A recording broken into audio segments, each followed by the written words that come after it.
Nous avons tenu à animer le présent point de presse après avoir observé au moins 48 heures après le point de presse du Conseil des plaignants de l'affaire ministère public contre le sieur Ali Idrissa Nani. Nous étions dans un dilemme.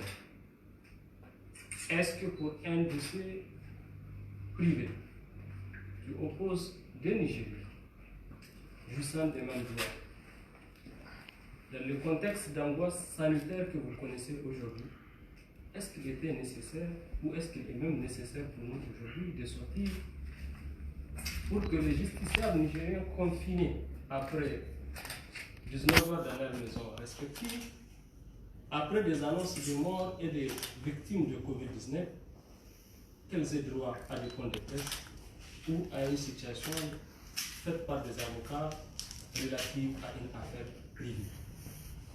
Nous étions dans ce dilemme parce que pour nous, il n'était pas nécessaire, franchement, et ce, même pour l'intérêt des plaignants. Parce que lorsqu'un Nigérien porte plainte à la justice, il estime que ce droit soit lésé d'une manière ou d'une autre. Il est de notre devoir, nous, de ne pas accroître davantage ces plaisirs s'ils estiment qu'elles en sont une. Mais nous n'avons pas eu de choix. Parce que, à la lumière des allégations tendancieuses et des insinuations drastiques qui ont caractérisé la communication de l'autre côté, nous n'avons d'autre choix que de restituer le fait et d'informer l'opinion qui a droit à la sincérité et à la vérité dans cette affaire. C'est pour cela que nous avons tenu aujourd'hui de vous inviter et pour restituer le fait, recadrer la communication qui a été ratée de l'autre côté, ne serait-ce que pour honorer aussi notre responsabilité d'avocat. La communication à laquelle vous avez eu droit il y a 48 heures de cela était caractérisée par surtout un appétit du paradoxe, plein de paradoxes, de contradictions, de contre-vérités troublantes, mais toutes faites à des fins bien connues, que nous n'allons pas révéler aujourd'hui pour des questions précises. Mais puisqu'il est de notre responsabilité d'informer l'opinion sur la réalité des faits, nous vous rappelons ce que vous connaissez déjà. Le sieur Ali Idrissa, dans cette affaire, avait fait des publications relativement à l'affaire dite audit du ministère de la Défense. Il faisait des publications régulières et entre-temps, il y a des noms des personnes qui ont été citées. Ces personnes ont estimé qu'elles ont été diffamées, elles ont porté plainte à la justice. Ce qui est leur droit.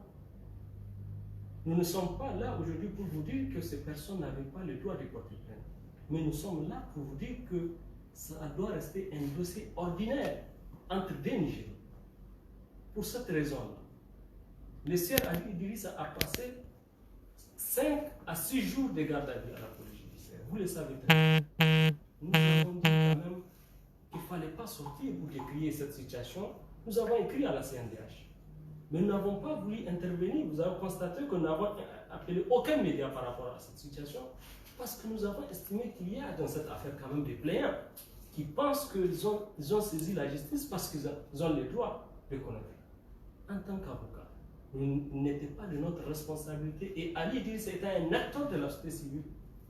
Il n'avait pas trouvé intérêt que ce dossier-là s'explose ou qu'on vienne angoisser davantage l'opinion par rapport à un dossier. Parce que lui, sa responsabilité et son rôle premier, c'est de défendre la société civile, les intérêts, y compris le collectif de citoyens, y compris ces plaignants. Donc, nous avons estimé que malgré les irrégularités de la procédure, il fallait observer. Nous avons été déférés devant le tribunal, le procureur, près le tribunal de grande instance par classe Niamey. Et vous avez vu, même nous avons appris avec le conseil des plaignants que le procureur a décerné mandat, a requis un mandat contre notre client. Nous l'avons appris au même titre que vous, parce que nous ne sommes pas censés effectivement le savoir. Dans un dossier dans lequel une information judiciaire a été ouverte, Et le conseil des plaignants n'a pas élu domicile au parquet de Niamey. Il est une partie au procès qui, en aucune manière, ne doit, dans des conditions de sérénité normale et de dossier normal, ne doit savoir ce que le parquet a requis entre lui et le juge d'instruction. Mais vous avez vu l'opinion. Nous avons tous les professionnels. Vous, peut-être que vous ne mesurez pas l'enjeu de ce qui a été dit, mais tous les professionnels de droit savent que dans le cadre d'une procédure pénale, ils n'étaient pas censés savoir que voilà ce que le parquet a fait. Et voilà même la défense que le juge d'instruction n'a pas rendu telle ordonnance ou n'a pas communiqué telle ordonnance. À quel titre, lui, il pouvait le savoir si ces dossiers-là, il n'y avait pas de choses qu'on nous cache. Mais nous ne sommes pas là pour ça.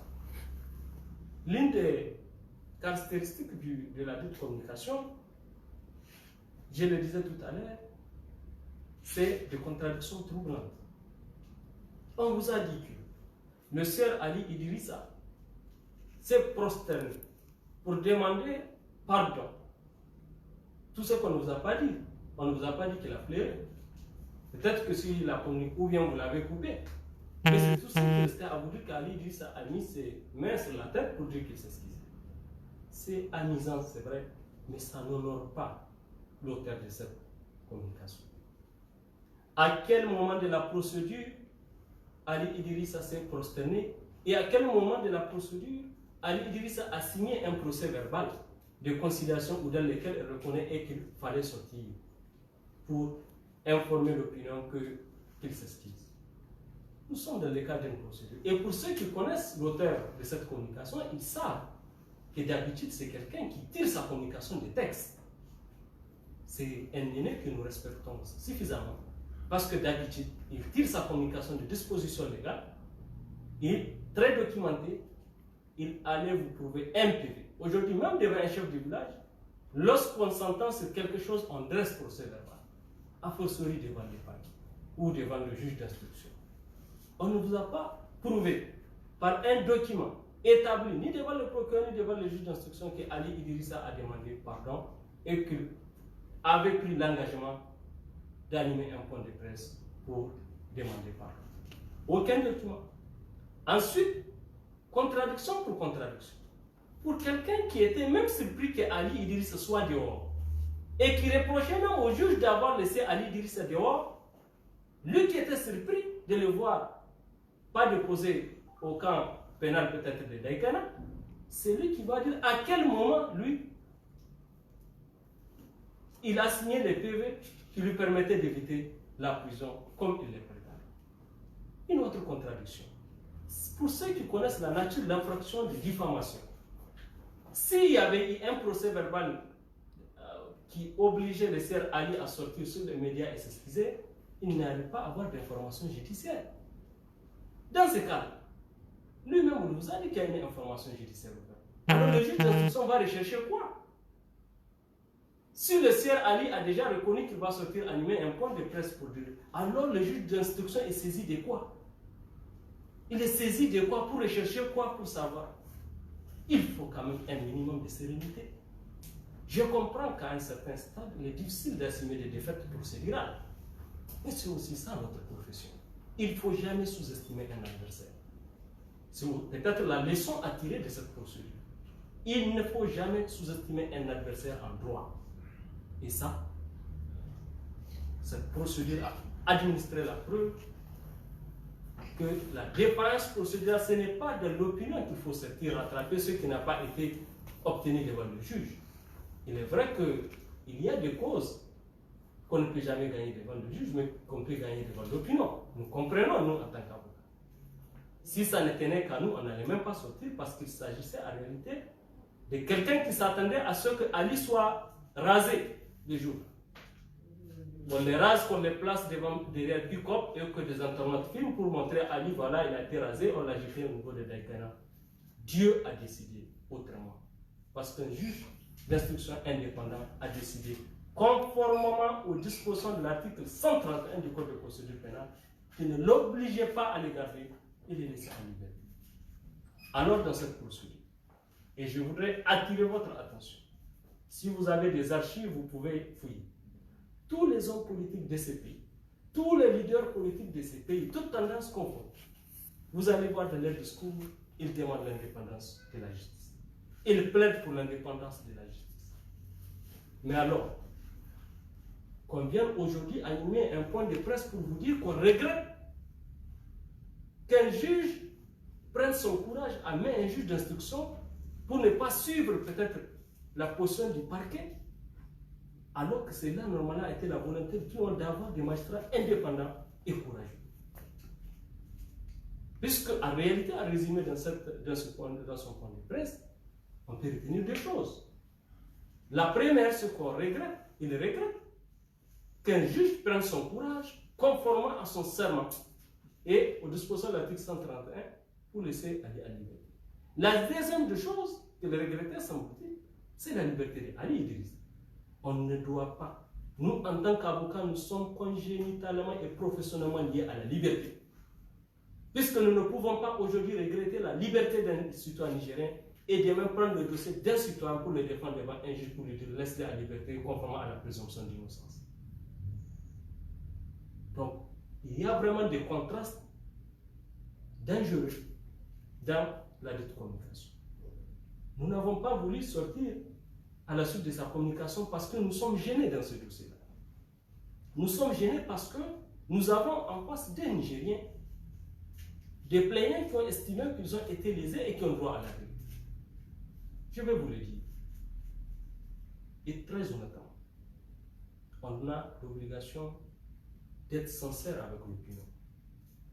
Ali Idrissa, il n'a jamais été de sa volonté d'être la sensibilité de qui qu'il se soit. Peut-être que s'il y a quelque chose à regretter, c'est les effets que cela a eu sur la personne des plaignants. Ça n'a jamais été la volonté d'Ali. Est-ce que les propos tenus ou publiés par Ali Idrissa, est-ce qu'ils sont véridiques? Est-ce qu'il a menti? Est-ce qu'il s'est trompé de bonne ou de mauvaise foi? Une chose est sûre, Ali a entendu porter atteinte à la dignité de qui que ce soit. Et il n'a pas de gêne. Nous, c'est même à travers son point de presse qu'on a appris que, en réalité, on était censé demander excuse. Mais si c'était ça, moi je suis à l'aise aujourd'hui de présenter excuse à ces personnes-là. C'est des Nigériens. Nous sommes dans une société de rumeurs.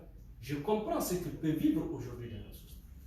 Et c'est pour cela que nous avons estimé que le Conseil des plaignants a raté une très belle occasion de se taire.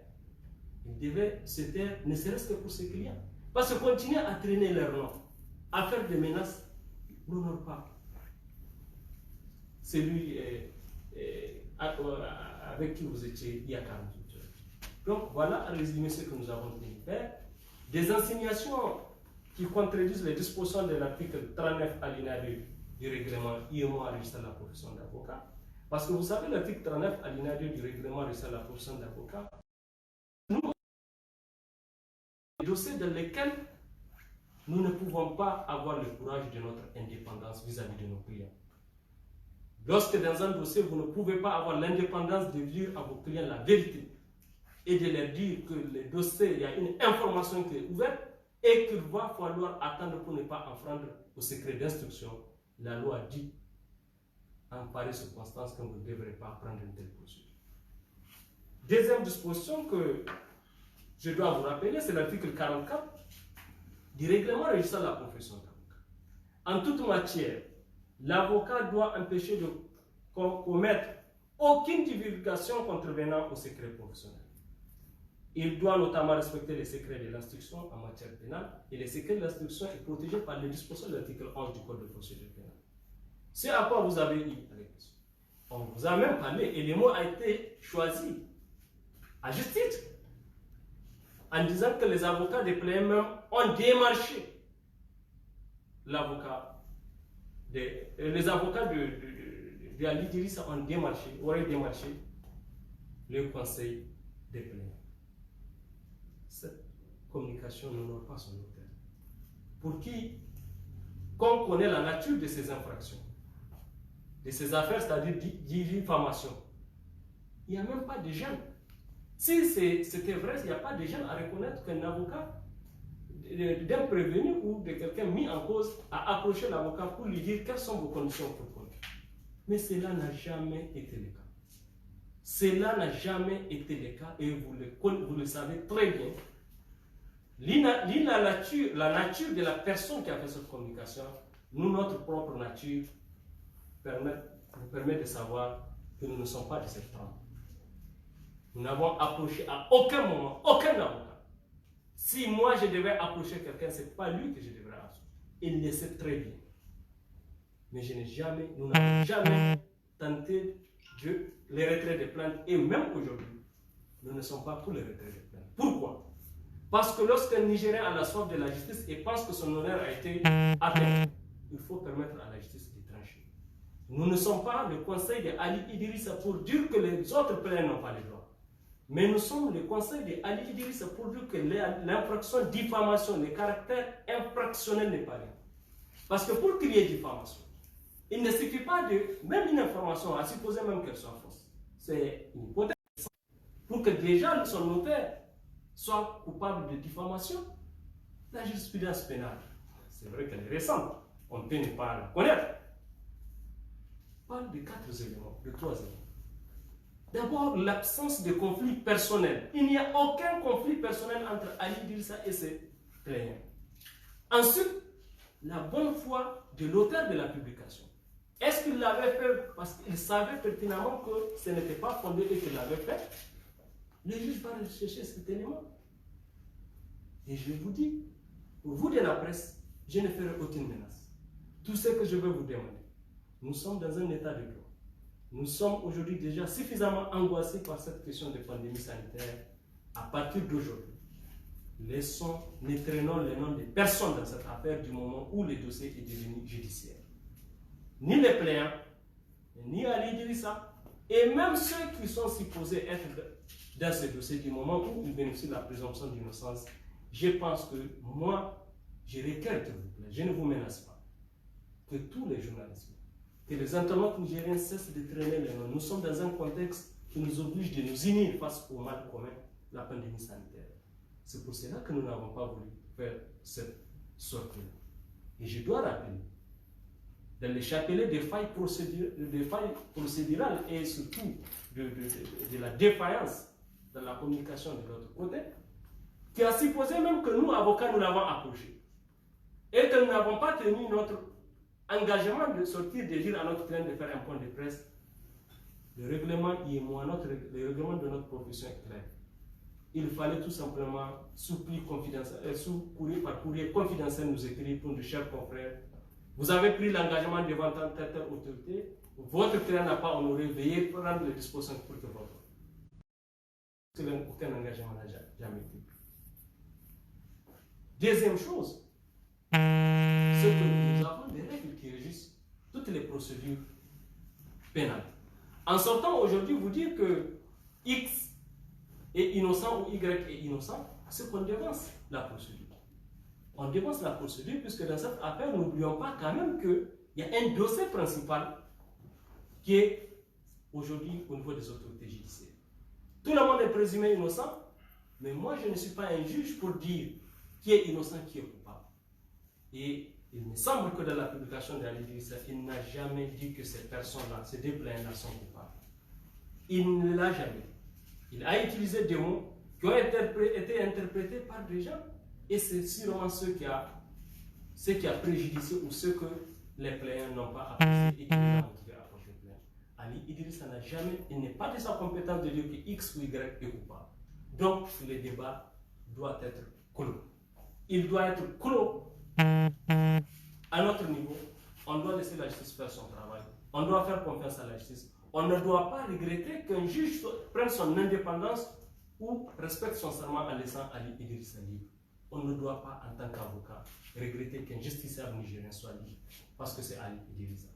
Puisqu'une telle communication, en réalité, un jour, on peut se retrouver dans des dossiers où on va se sentir gêné. Puisque les médias sont là, vous allez balancer les archives pour voir celui qui dit qu'il ne fallait pas laisser X, Y. Aujourd'hui, il sort pour dire qu'il fallait que le juge pouvait inculper et laisser une telle personne.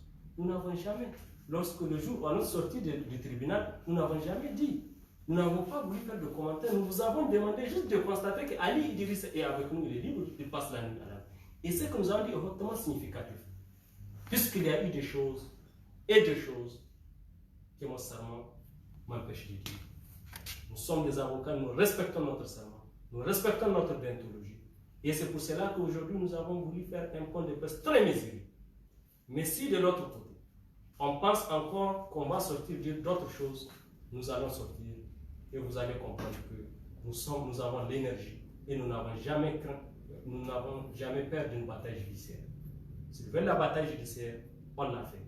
Nous n'allons pas venir vous faire un discours périphérique ou un discours politique ou un discours public. Nous reconnaissons que ces clients ont leurs droits. Et c'est pour cela que tous les journalistes qui sont là, tous les internautes qui vont nous entendre, nous demandons vraiment de faire honneur aujourd'hui au nom et des plaignants et de Ali Idrissa. C'est un dossier privé. Il y a au moins 500 dossiers privés par jour dans notre pays. Depuis quand on tient un point de presse sur un dossier privé qui oppose des Nigériens?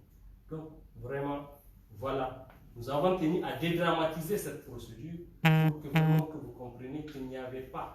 Je ne sais pas ce que l'auteur de la communication voulait justifier, mais ça ne valait pas la peine de le faire. Et il y a des choses qu'on pouvait attendre de nous qui sommes jeunes, pas de l'autre chose. Donc voilà, je tiens à préciser que dans le respect et la courtoisie, que même l'auteur de la communication, je tiens à ce que les internautes qui nous écoutent, les journalistes, qu'on respecte sa communication. C'est un avocat qui a tenu ses propos, nous les comprenons, mais nous avons tenu à restituer la vérité et sur la foi de notre serment.